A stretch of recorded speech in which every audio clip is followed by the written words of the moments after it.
directeur de la revue Civique, chroniqueur au Huffington Post. Sur la crise du Covid déjà, qu'est-ce que, selon vous, on est en droit d'attendre d'Emmanuel Macron? Merci en tout cas pour votre invitation.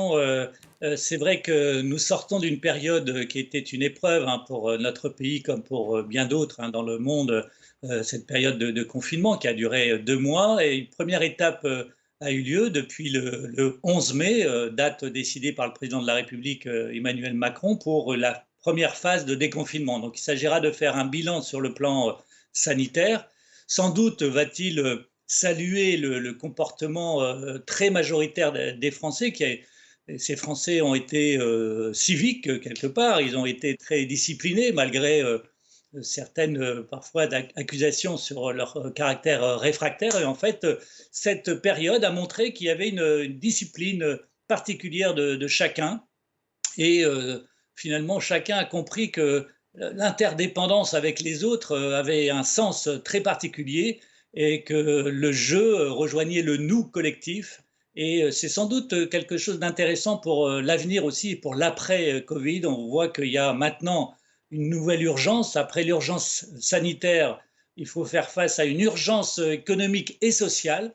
On voit que la bataille est devant nous de ce point de vue-là et que d'après les prévisions des autorités, mais aussi des instituts indépendants, on va vers une récession très forte en France de 10-11%, ce qui est énorme et qui risque d'alimenter une vague de chômage qui peut toucher les jeunes. Et je crois que le président de la République peut évoquer et peut-être faire des annonces sur les jeunes en particulier, sur des mesures qui pourraient permettre aux jeunes de faire mieux face à cette crise sociale qui s'annonce. Emmanuel Macron est évidemment maître de ses propos. On imagine mal, cependant, Jean-Philippe Moinet, qu'il n'aborde pas la question des brutalités policières, du racisme. On a vu ces manifestations en France ces derniers jours. Est-ce que, selon vous, jusqu'ici, le gouvernement a pris la mesure de ce qu'il se passait en France dans le sillage de George Floyd?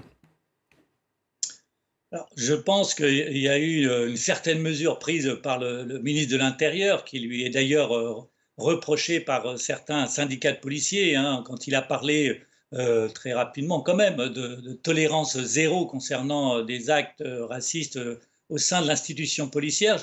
Le président de la République doit à la fois prendre de la hauteur par rapport aux événements, mais aussi prendre en compte ce qui s'est passé. Et peut-être aussi faire une différence entre ce qui se passe aux États-Unis, l'émotion qui a dépassé largement les frontières américaines et peut-être la tradition française et les valeurs de la République qu'il faut sans doute rappeler et qu'il faut peut-être conforter, y compris dans les périodes à venir, par en tout cas une vigilance républicaine accentuée au sein des institutions de la République, notamment l'institution policière.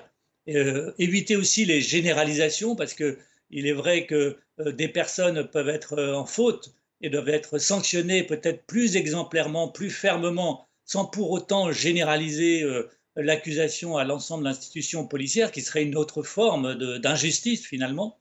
Et sans doute sur ce terrain du rappel des valeurs de la République, le président de la République a non seulement une possibilité, mais peut-être un devoir. Mettre en selle, l'Élysée a démenti dans la foulée. Quoi qu'il en soit, le président français a-t-il besoin d'un second souffle?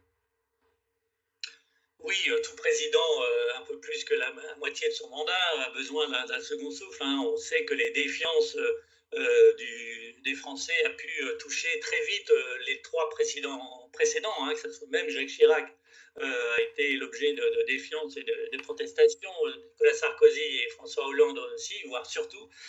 Donc c'est sûr que le second souffle est recherché de la part de l'exécutif pour la période à venir, avec une série de spéculations qui ne manqueront pas de s'amplifier à l'approche des élections municipales, parce qu'il est annoncé une volonté par le pouvoir exécutif, et Emmanuel Macron en particulier, évidemment, de tenter une recomposition bis pour la fin de son mandat, après les élections municipales, peut-être en ralliant à lui davantage de personnalités, soit de la société civile, soit aussi du champ politique, en complément de ce qui a pu être amorcé en 2017 en dépassement du clivage gauche-droite.